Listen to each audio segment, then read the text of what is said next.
Serius kau jangan berdebat dengan dia. Perangai narsisistik ni telah ada sejak sekian lama kau.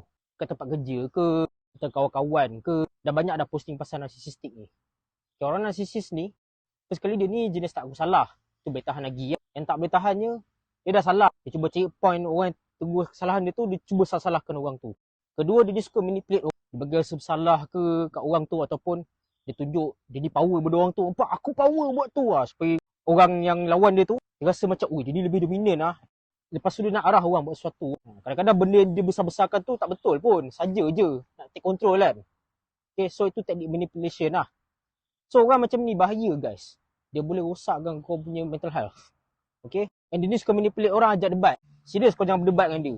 Dia memang tetap nak menang pun. So cara dia nak handle kalau kita ignore apa dia cakap.